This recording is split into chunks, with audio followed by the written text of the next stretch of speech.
De la mère qui a exécuté l'assassin de son enfant en plein tribunal au père qui a exécuté l'agresseur de son fils en direct à la télévision, certains parents sont prêts à aller très loin pour venger leurs enfants. Dans cette vidéo, je vais lever le voile sur les parents qui se sont vengés des tueurs de bébés. Marianne Bachmeier. Le 5 mai 1980, Anna Bachmeier, 7 ans, se dispute avec sa mère et décide de sécher l'école. Elle quitte la maison, mais au lieu d'aller à l'école, elle se rend chez Klaus Grabowski, un boucher de 35 ans qui vit à proximité.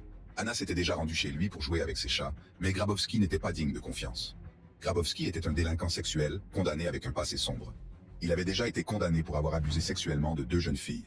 En 1976, il a subi une castration chimique, procédure qu'il a ensuite tenté d'inverser par un traitement hormonal. Ce jour-là, Grabowski a enlevé Anna et l'a agressée pendant des heures avant de l'étrangler avec un collant de sa fiancée. Il a ensuite ligoté son corps sans vie, l'a placé dans une boîte et l'a jeté au bord d'un canal. Lorsque sa fiancée a découvert la vérité, elle l'a immédiatement dénoncé à la police. Le 6 mars 1981, la salle d'audience de Lübeck, en Allemagne, était bondée de personnes désireuses d'assister au procès de Klaus Grabowski, l'homme accusé du meurtre brutal d'Anna Bachmeier, âgée de 7 ans. Marianne Bachmeier, la mère d'Anna, est présente, rongée par le chagrin et la colère.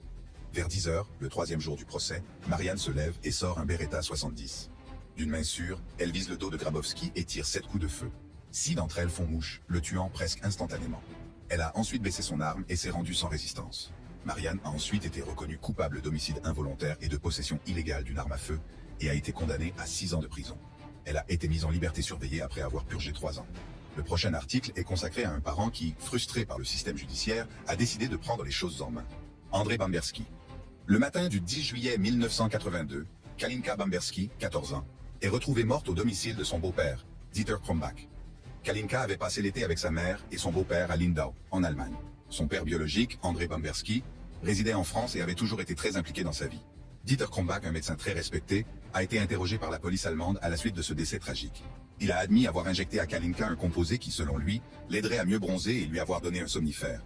Mais il a affirmé ne rien savoir de sa mort. Malgré ses aveux, Krombach n'a été interrogé qu'une seule fois, et l'affaire a été rapidement classée par les procureurs, qui ont affirmé qu'il n'y avait pas eu d'acte criminel. André Bamberski est cependant convaincu que sa fille a été violée et assassinée, et que les autorités protègent un puissant prédateur. Déterminé à découvrir la vérité, Bamberski a entamé sa propre enquête. Au fil des ans, de nouvelles informations sont apparues qui ont davantage impliqué Krombach.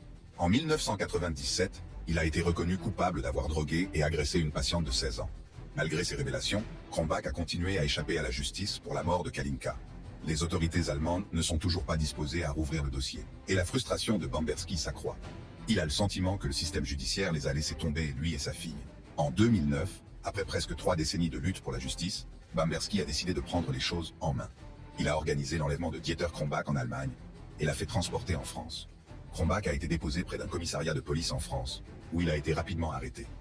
Il s'agissait d'un acte audacieux et désespéré de la part d'un père qui refusait de laisser la mort de sa fille impunie. Les actions de Bamberski ont finalement conduit à la condamnation de Krombach en 2011, qui a été condamné à 15 ans de prison pour le meurtre de Kalinka Bamberski. Bamberski a enlevé le meurtrier de son enfant, mais le parent suivant a joué un autre jeu avec la loi. Kashi Kashiap. Kashi Kashiap est un agriculteur travailleur de 50 ans qui vit avec sa femme et leur fils de 14 ans, Jitendra. En 2020, Kashi s'est retrouvé mêlé à un conflit local qui a dégénéré et s'est soldé par un meurtre. Après avoir été accusé d'être le tueur, Kashi a été arrêté et envoyé en prison, laissant derrière lui sa femme et son fils. La femme de Kashi, dont le nom n'a pas été révélé, a bientôt entamé une relation secrète avec Shatrughan Lalla, un proche parent. Un jour fatidique de 2021, Jitendra tombe sur sa mère et Lalla dans une position compromettante.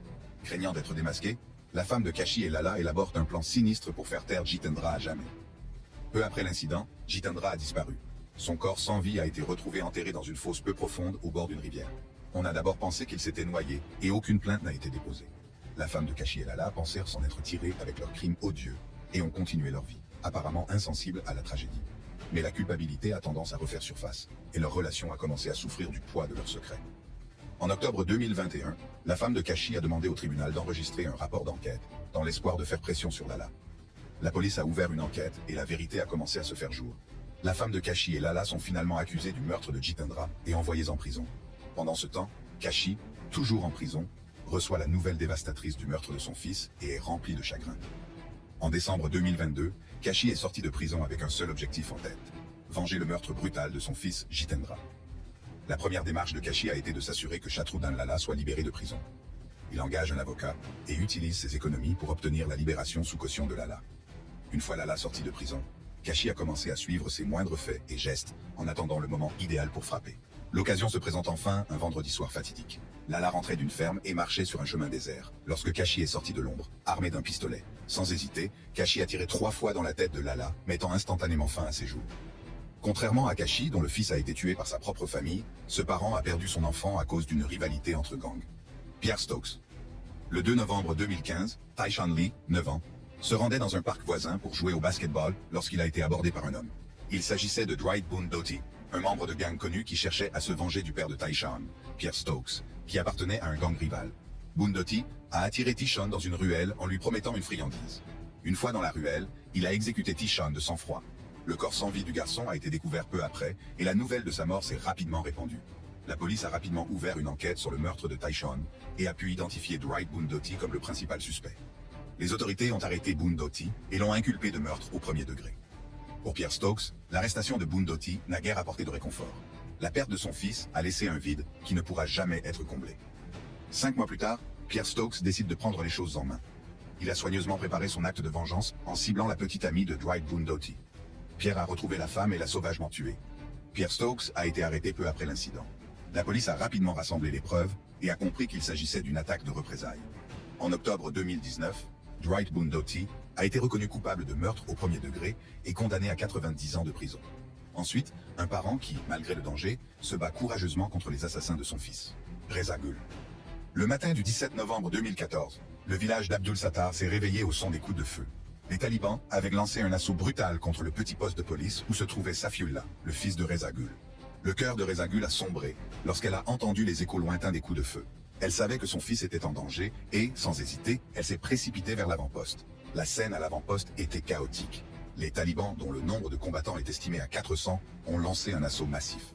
Le poste avancé, tenu par seulement 10 policiers locaux, était soumis à un bombardement incessant. Lorsque Reza Gul est arrivée à l'avant-poste, ses pires craintes se sont concrétisées. Elle a trouvé son fils, Safiullah, gisant sans vie sur le sol. Le chagrin et la colère emplissent son cœur, et c'est à ce moment-là qu'elle prend une décision. Les larmes aux yeux, Reza Gul a ramassé le fusil de son fils et s'est battue contre les talibans. Elle n'était pas seule dans son combat. Son mari, sa belle-fille Sima, sa fille Fatima et son fils adolescent l'ont rejointe.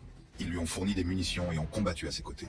Fatima préparait des balles, tandis que Sima s'armait de diverses armes légères et lourdes. La bataille a fait rage pendant des heures.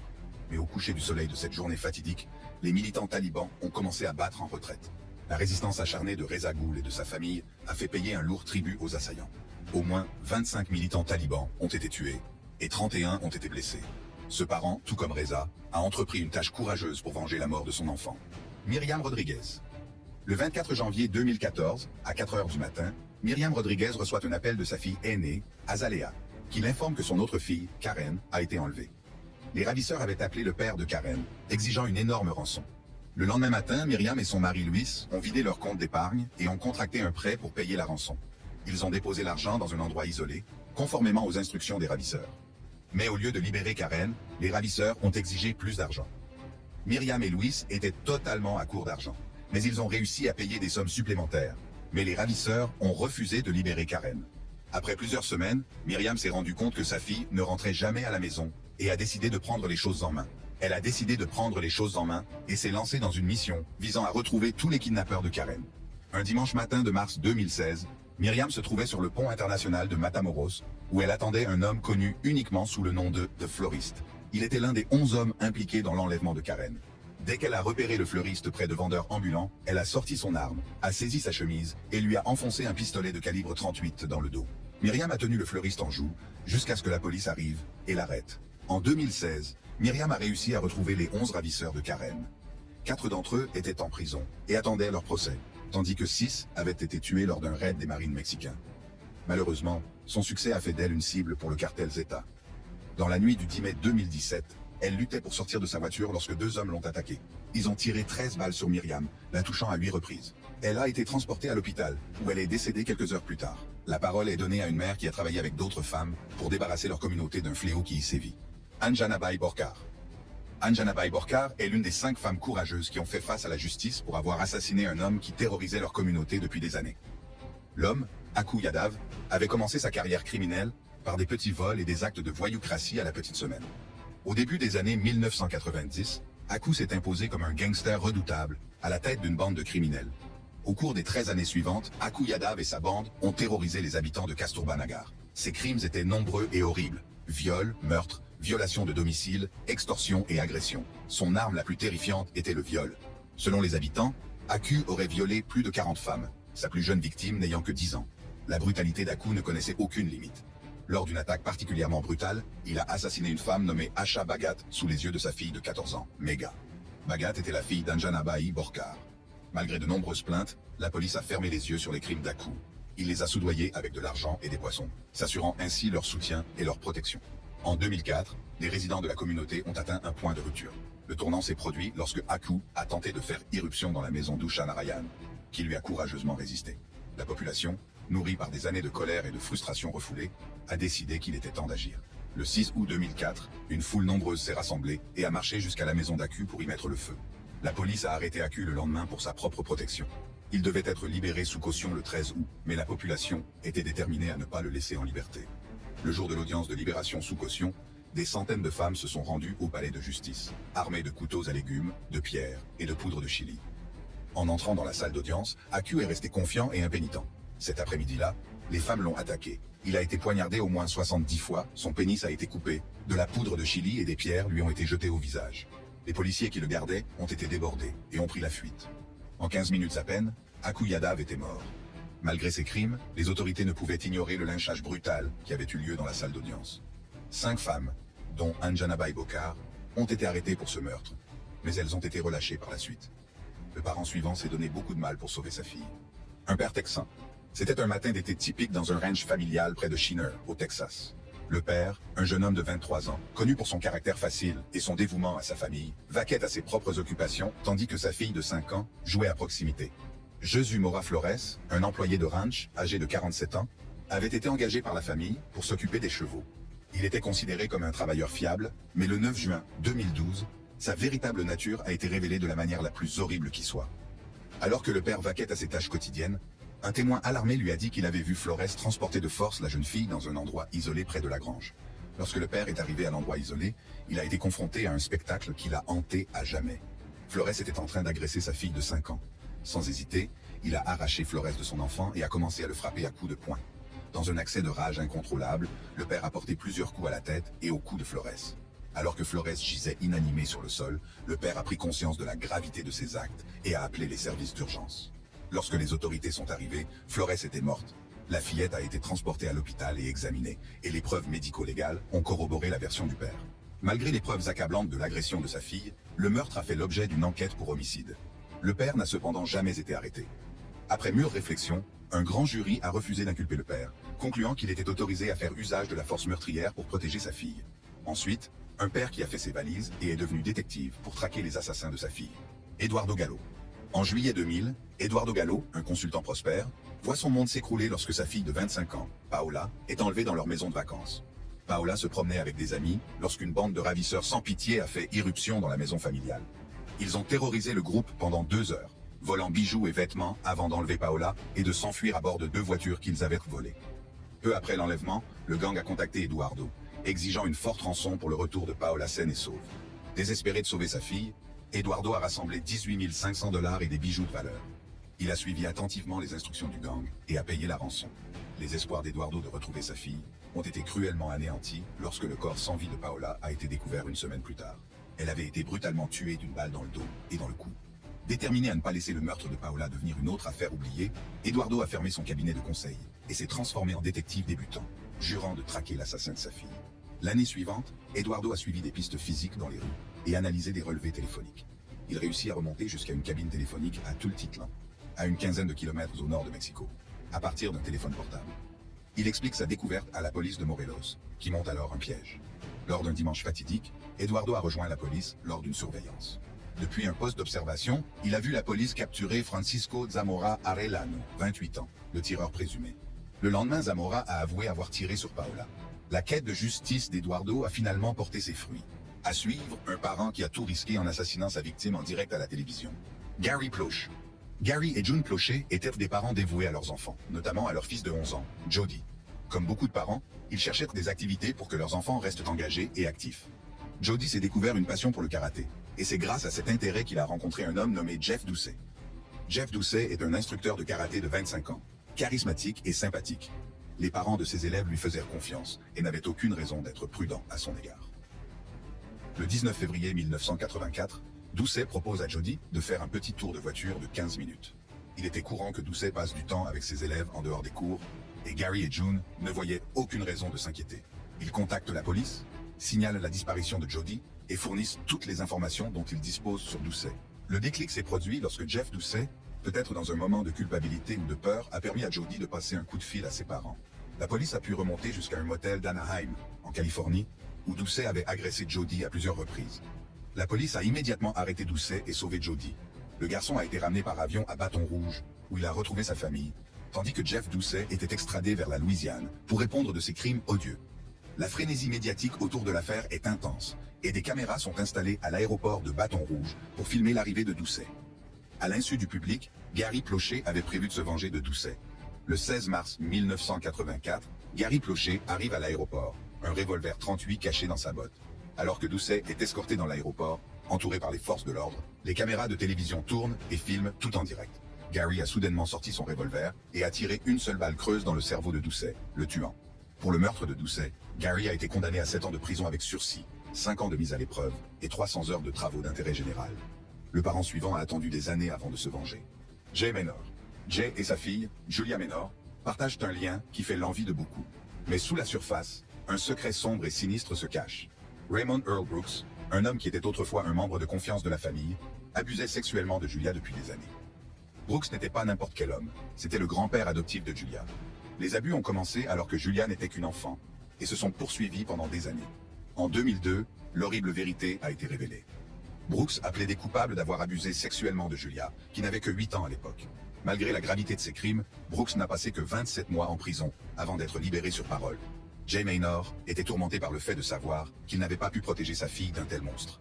En juin 2014, des années après les incidents, une dispute avec Julia au sujet de Brooks a ravivé la rage de Jay. Incapable de contenir sa colère, Jay a enfourché sa moto et s'est engagé sur une voie qui allait changer à jamais le cours de leur vie. Il s'est d'abord arrêté dans une supérette, où il a tiré plusieurs coups de feu à l'intérieur, visant un homme qui sortait avec sa belle-fille et qui aurait abusé d'elle. Bien que personne n'ait été touché, la rage de Jay était loin d'être éteinte. Il s'est ensuite rendu au domicile des Brooks. À son arrivée, Jay a ouvert le feu sur Brooks, lui tirant dessus à 2 reprises et le tuant sur le coup. L'homme qui avait tourmenté sa fille pendant des années était mort, et il était content. Il a été immédiatement arrêté et condamné à 40 ans de prison pour le meurtre de Raymond Earl Brooks et à 20 ans supplémentaires pour la tentative de meurtre dans la supérette, à purger simultanément. Le prochain article est consacré à un parent qui, lassé des procédures judiciaires, a pris les choses en main. Paramjit Singh. Paramjit Singh et sa femme étaient des parents comme les autres, pleins d'amour et de rêves pour leur petite fille. Mais leur monde a volé en éclats en avril 2014, lorsque leur fille a été victime d'un crime odieux. Le cauchemar a commencé lorsque la mère de la petite fille a surpris Parminder Singh, un garçon de 17 ans originaire du même village, en train d'abuser de l'enfant. La police a été immédiatement appelée et Parminder Singh a été arrêté et accusé d'avoir agressé la fillette de 7 mois. Il a été envoyé dans un foyer pour mineurs en attendant le procès, mais le mal était déjà fait. 2 ans plus tard, en 2016, Parminder Singh a comparu devant le tribunal pour le procès en cours. Malgré la gravité de son crime, il n'a montré aucun remords. Cela n'a fait qu'alimenter la colère et la frustration de Paramjit Singh, qui avait l'impression que la justice lui glissait entre les doigts. Ce jour-là, Paramjit Singh a fait une proposition à l'accusé. Il a proposé à Parminder un règlement à l'amiable. Puis les deux ont quitté ensemble les locaux du tribunal sur la moto de Paramjit. Parminder était loin de se douter qu'il s'agissait d'un piège. Alors qu'ils roulaient ensemble, Paramjit avait un plan sinistre en tête. Il a drogué Parminder Singh en dopant son coca, le rendant ainsi impuissant. Paramjit l'a emmené dans un endroit isolé, près d'un canal asséché, où il a attaché l'adolescent à un arbre. Paramjit a ensuite utilisé une arme tranchante qu'il avait apportée avec lui pour couper les mains de Parminder, ne laissant rien en dessous des poignets. Les habitants qui ont découvert le spectacle ont immédiatement appelé la police. La police est arrivée rapidement et a récupéré Parminder et ses mains coupées. Il a été transporté d'urgence à l'hôpital, où son état s'est stabilisé. Une plainte pour tentative de meurtre a été déposée contre Paramjit Singh, qui a pris la fuite. À suivre, un parent qui a surpris son fils en train d'être maltraité. Jason Browning. Un jour apparemment ordinaire, Jason Browning rentre chez lui, s'attendant à trouver son fils en train de jouer en toute innocence, mais il est accueilli par un spectacle troublant. Devant lui, Raymond Frolander, 18 ans, est en train d'abuser de son fils de 11 ans. Sans hésiter, l'instinct protecteur de Jason prend le dessus. Il s'élance sur Frolander, ses poings et ses pieds devenant des armes de justice. Jason a continué à battre Frolander jusqu'à ce qu'il tombe inconscient, le laissant dans une flaque de sang sur le sol. Au milieu du chaos, le fils de Jason, le véritable héros de cette histoire, est intervenu. Le garçon est intervenu courageusement, empêchant Jason d'ôter la vie à Frolander. Jason prend le téléphone et compose le 911. Quelques minutes plus tard, la police arrive à la résidence des Browning. Ils ont trouvé Raymond Frolander inconscient et sévèrement battu, témoignant de la colère d'un père protégeant son enfant. Le chef de la police de Daytona Beach, Mike Cheatwood, s'est ensuite adressé aux médias, déclarant que Jason Browning ne serait pas inculpé pour ses actes. Jason Browning avait subi ses propres traumatismes d'enfance et était déterminé à offrir un environnement sûr et aimant à son fils. Frolander était un voisin qui était devenu un visage familier dans la maison des Browning avant l'incident. Il était presque comme un membre de la famille, passant souvent du temps avec le fils de Jason, jouant à des jeux vidéo et traînant ensemble. Jason n'avait aucune raison de soupçonner Frolander d'avoir de sinistres intentions, mais c'est la preuve qu'on ne peut faire confiance à personne. À suivre, un père qui a pris les choses en main parce qu'il ne pouvait pas accepter la peine infligée à l'agresseur de sa fille. Kenneth Faulkner. Kenneth et Keota Faulkner étaient de fiers parents, élevant leurs enfants avec amour et attention. Cependant, leur monde s'est effondré lorsqu'ils ont découvert qu'un parent de confiance, Thomas Fred Williams, avait sollicité leur fille. Suite à cette révélation, Thomas Fred Williams, un parent âgé de 67 ans, a été inculpé de 2 chefs d'accusation pour sollicitation d'une mineure. La procédure judiciaire a été rapide, et Williams a plaidé coupable. Le tribunal l'a condamné à 3 ans de mise à l'épreuve et il a été libéré moyennant une caution de $2000. Faulkner, qui attendait depuis 8 mois que justice soit rendue, n'était pas satisfait de la sentence. La famille Faulkner, ainsi que la grand-mère de Keota, Roberta Dobbins, sont descendus dans la rue pour protester contre la libération de Williams. Pendant plus de 5 heures, ils sont restés devant le palais de justice pour réclamer justice. Faulkner a fini par perdre le contrôle lorsqu'il a vu Williams marcher sur West 7th Street. Williams lui fait un clin d'œil et c'est la goutte d'eau qui fait déborder le vase. Le père lésé a décidé de confronter Williams à son domicile. Dès que Williams a ouvert la porte, Faulkner a commencé à le frapper au visage avant de le jeter dans les escaliers. Faulkner a frappé Williams au moins 10 fois au cours de l'attaque. Dans la foulée, Williams est emmené aux urgences et le père de 2 enfants est arrêté. Il a été libéré le lendemain contre une caution de $6000. Le lien entre un parent et son enfant est l'un des plus forts qui soit, et la douleur de la perte d'un enfant ne peut jamais être mesurée. C'est pourquoi certains parents vont jusqu'à l'extrême pour se venger. Consultez nos autres vidéos en cliquant sur les cartes à l'écran.